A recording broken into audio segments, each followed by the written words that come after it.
খেলার ইচ্ছা থাকলে তো মাঠ পেলেই খেলতে পারে, এটাতেই খেলতে হবে, এটা নিশ্চয়ই তাহলে একটা উদ্দেশ্য আছে। আমাদের মাঠ আমরা দখল করব, কলেজ শিক্ষকদের বাপের মাঠ কিনা, তাদেরকে বের হলে হাত পা ভেঙে দিব। যদি খেলার জন্যই চাই, মাঠ তো আরো পাশে দুটো আছে ভাই, 10 ফিট পাশে, এই পাশে একটা বড় মাঠ, এখানেও 10 ফিট পরে আরেকটা। খেলার ইচ্ছা থাকলে তো মাঠ পেলেই খেলতে পারে, এটাতেই খেলতে হবে, এটা নিশ্চয়ই তাহলে একটা উদ্দেশ্য আছে। এটা আপনাকে বুঝতে হবে। এই কলেজটা দেখেন কিভাবে পরিপাটি করে গুছি। এখানে যখন 1 বছর তো খেলেনি, কেউ আসেনি। যখন আমার ইন্টারসেকশন খেলা শুরু হলো, তখনই তাদেরকে খেলতে হবে, এটার কোনো যুক্তিসঙ্গত কারণ আছে?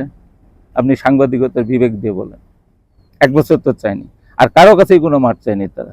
এই 7 তারিখ থেকে আমাদের খেলা শুরু হয়েছে, তারা ওয়ার্ল্ড কাপকে এসে এখানে দেখো আমার এই গার্ডকে বলতেছে টিচাররা বেরোলে মেরে হাত পা ভেঙে দিবে, বোমা মেরে কলেজ উড়িয়ে দিবে। ফেসবুকে পোস্ট আছে তাদের অনেকগুলো পোস্ট, এগুলো সব গোয়েন্দা সংস্থা নিয়ে গেছে। এক্সট্রিম মশার কয়েল প্ল্যান্ট ফাইবার দিয়ে তৈরি, ডেঙ্গু চিকুনগুনিয়া বাহি সহ যে কোনো মশার বিরুদ্ধে দেয় এক্সট্রিম সুরক্ষা। আমাদের কলেজের সার্বিক নিরাপত্তা, আমাদের মাঠের, আমাদের চত্বরের, আমাদের সব সম্পদের নিরাপত্তার সাথে অনেকদিন ধরে আমাদের ভাইস চ্যান্সেলর স্যারের নির্দেশে এই মাঠ বিনা অনুমতিতে, আমি বলবো, খেলা বন্ধ ছিল।